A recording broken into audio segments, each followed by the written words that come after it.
Hi there, crafty peeps. Enis here from Papercrafting with Enis, and I'm on today with a project share that my sister Lisa and I did for our crafty day this past Saturday, and that was May 10th, so this video is going to be going out in a few days from then. So anyway, what we did was we made these really cute laminated pocket binders, and you can use these to tuck all kinds of little goodies in. You can tuck packs of stickers, you can pack photos, you can pack die cuts, you can pack dies, stencils, anything you want to can go inside of these little albums. So anyway, the project video and instructions that we used came from Sam Calcott in the UK, and I believe her channel name is Mixed Up Crafts. And I'm going to see if I can find and link that video down below. So if you're interested in making these albums, you can find the directions there. And for my project, which is this one right here, I used the project pad from Maggie Holmes Forever Fields. I used one of the sheets from here, and I used several sheets from the 6x8. And this is also Forever Fields from Maggie Holmes. And I'm just going to show you very quickly my album. Now, mine, I'm a first timer doing this, and I did make some mistakes, which I will be pointing out because you'll probably be going, why in the world did she do it like that? It's because I didn't know any better.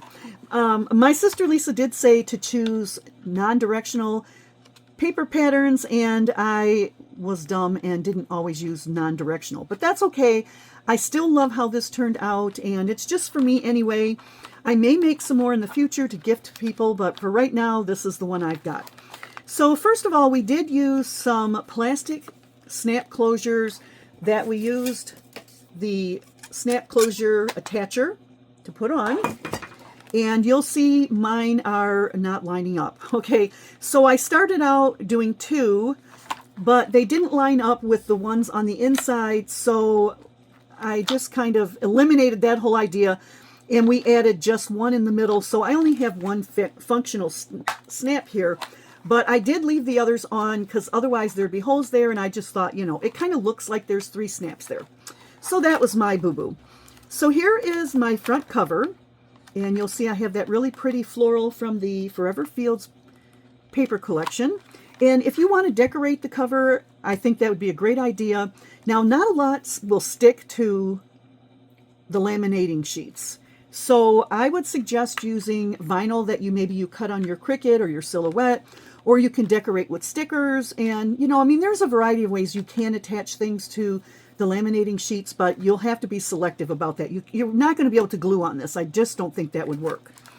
So anyway, how this little album works is, and like I said, I think next time I would use a two-sided paper for this so that this is not just a blank white.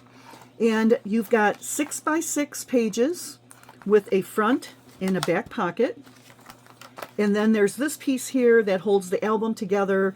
And if you wanted to, you could use pattern paper for that as well.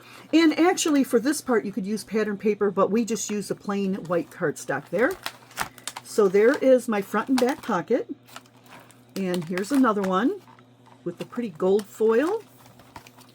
And here is one of the paper patterns I've got on upside down. It's upside down on this side, but right side up on this side. So, you know, that's what you need to think about when you're picking your papers. Then I've got this one here. And this one here is also upside down, but I think it's full enough that it looks okay. And then here is the back. I could have added another pocket here if I wanted to, or use some pattern cardstock there. And then this is the back. So that's my album that I made. And here is one of the ones Lisa made. Now she made two. This was her second one. And she used this really pretty red with the white polka dots. Kind of gives me Disney vibes. And she did just use one snap, and that's probably what I would do in the future. So here you go. And see how she uses the two-sided paper. I think that looks better than just the white. And once again, we've got the front and the back pockets.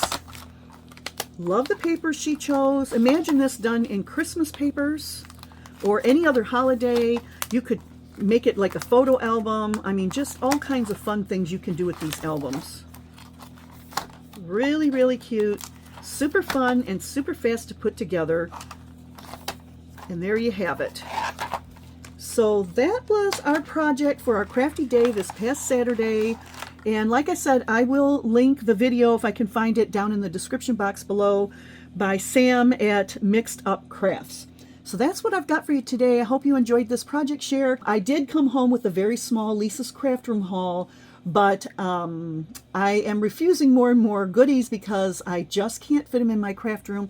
I'm actually doing a little bit of a reorg right now, and I am going to share that with everybody when I'm done. I'm probably not going to reorganize everything, but I did move a number of things out, and yeah, it gave me some space for some other things that I really wanted to keep in my craft room. So yeah, that's what I've got for you today. I hope you enjoyed the video and this little project share. Maybe you'll try this out yourself, and if you do, I would love it if you would tag me so that I can see your projects, because I know there are so many absolutely wonderful crafters who watch my channel, and I love seeing what you have to share. So thanks again, and I will catch you all on my next crafty video. See you later, crafty peeps. Bye.